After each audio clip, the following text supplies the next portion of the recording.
Devant l'absence de cette politique ou le manque de volonté, ces empires économiques nous regardent dans la légalité et du haut de leur gigantisme.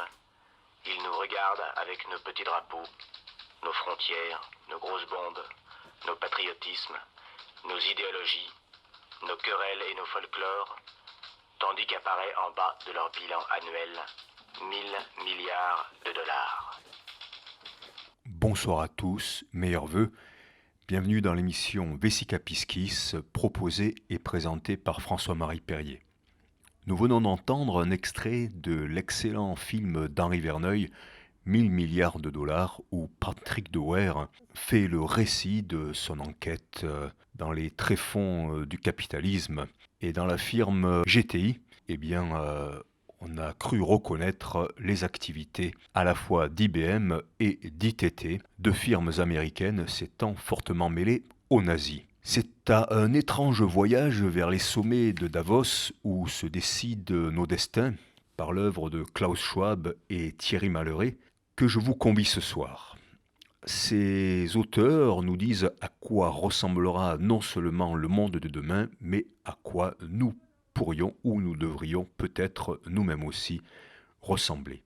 Je reviens d'un jour de l'an au Luxembourg où le président de la Ligue française pour la liberté de la vaccination, Jean-Pierre Audier, que vous avez déjà eu l'occasion d'entendre dans une émission passée sur les vaccins, Jean-Pierre Audier qui est également le président du European Forum for Vaccine Vigilance, le forum européen pour la vigilance en matière de vaccins, m'a mis entre les mains cet ouvrage du grand architecte du forum de Davos, Klaus Schwab. Je fais ici une allusion au deuxième opus de Matrix, où Neo rencontre l'architecte de la matrice.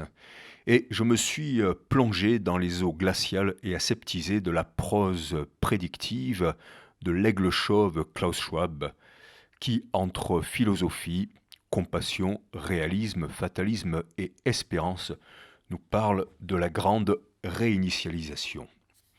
Tel est le titre de son ouvrage Covid-19, la grande réinitialisation. Et ceux qui sont un petit peu initiés, entre guillemets, à la marche du monde auront reconnu le Great Reset, le grand reset, dont on parle beaucoup depuis quelques mois.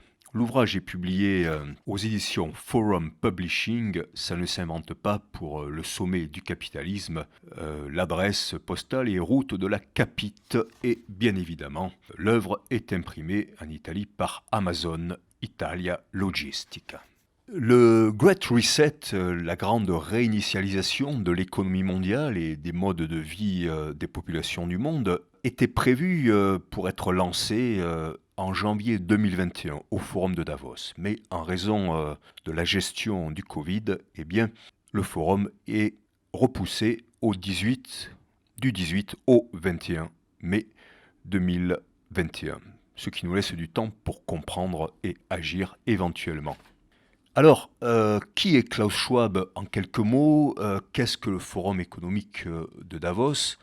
Un rapide coup d'œil sur la page Wikipédia dédiée au personnage nous apprend qu'il est né en 1938 à Ravensbrück en Allemagne, que c'est un ingénieur et économiste allemand qui a fondé en 1971 le Symposium européen du management organisé à Davos en Suisse, qui deviendra en 1987 le Forum économique mondial.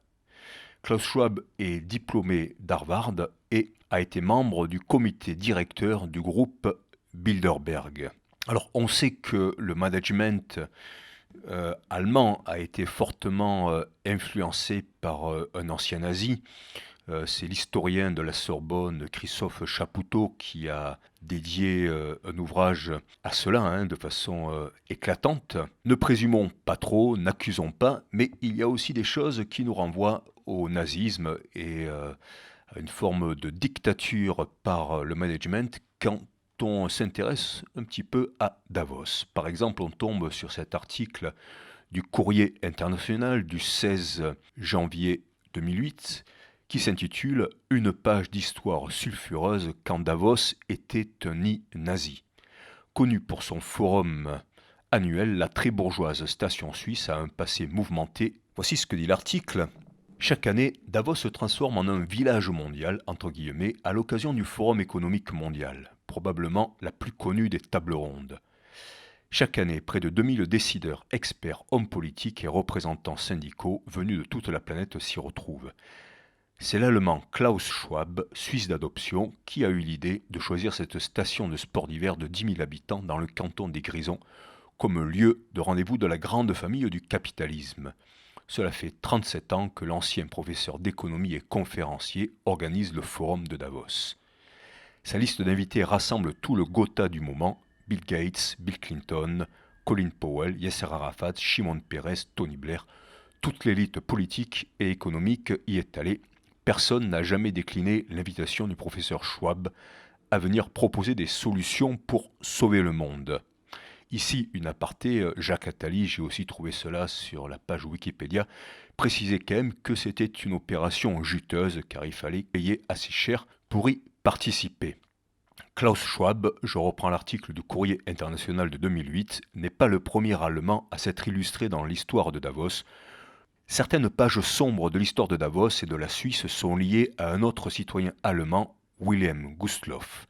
Chef du parti nazi en Suisse, il meurt le 4 février 1936 dans son salon, sous les balles d'un étudiant en médecine juif, David Frankfurter.